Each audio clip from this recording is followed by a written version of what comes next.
Li Kiang from Linha Zaobao. This is one question is for Ms. Tin Pei Ling. You mentioned you're 27 and you mentioned you're 28. So exactly how old are you? And the second question is to Mr. Lim Boon Heng. Will Ms. Tin Pei Ling be the youngest candidate this time round? Or are we expecting even younger candidates coming along? Thanks. Let me answer this question first. So you see, address it to me. In due course, you will know.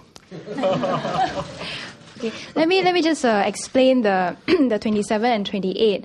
When I was writing the speech, I was struggling because I turned 27 in December, and actually I'm a December baby, so I was struggling between whether I should say that I'm 27 or 28. So when I first drafted the English speech, so I said 27. Then when I drafted the Chinese speech, I was like, 现在27岁，今年28岁，今年28岁 sounds nicer. So that's why I put it in. I thought that when I was a kid, your age according to the English reckoning, right, is that age, but the Chinese is 1 year more. So that's how I interpreted it. Yeah. I'm Hao Xiang from the Straits Times. This question is also for Ms. Tin Pei Ling. As the head of Young PAP Media, you would have a good feel of online sentiment. But in a Peter magazine article, you wrote that some feedback online is just cynical, when some young people feel the need to be anti-establishment, and therefore they are anti-establishment because they want to be different. So I have 3 questions. How did you arrive at that conclusion? What is your opinion of the undercurrents of this content on the internet right now? And finally, how would you reach out to this group of disaffected youth out there and other people who are causing the discontent on the internet? Thank you. Okay. I've been active on the new media, the social media space for some time. Recently took over from Kasin as the head of YP Media in Young PAP Exco. I think for the online sentiment, there are constructive, opinions and suggestions out there. We've seen it in some of the forums such as Reach, as well as even individually through our own networks. Why I said that some are cynical, I think this is because some of the comments that we've observed online tend to be a little bit extreme.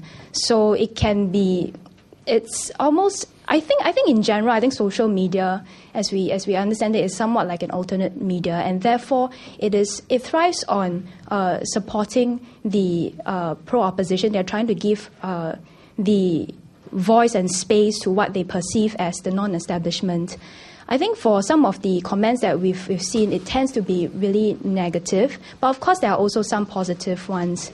So that was why the comment that I think some are rather cynical. There's a bit of like sometimes it's almost as if there's a conspiracy theory going on, but really that is not the case. And sometimes it's quite difficult to convince some of the netizens out there that this is the truth, this is what we have been doing for the country, and in terms of policy as well. In terms of what can we do to reach out to the people, I think definitely more can be done. I think for one, our own activists needs to be active out there in the social media realm. I think currently it's still quite dominated by some of the netizens who are more pro or opposition or anti-establishment, as we can see from the bulk of the comments that we always see. So I think one way that we can do is really for our young activists to go out there to engage netizens on serious topics and serious issues, to find out what are the things that they are most concerned with, and then try to put forth our point of view. I don't think we are out there to try to how do I put this, propagate any specific opinions, but really to go out there and balance some of the views out there. And I think even though social media I would say it's new, but I think that there is room for us to make friends out there, be it through the Facebook or Twitter, and then by building a friendship online, we can then bring them into the real world, where we sit down face to face, interact with each other, get to know each other a little bit more, as well as clarify any doubts that they may have. For them to understand what our positions are. And we can have a more fruitful and constructive discussion thereafter.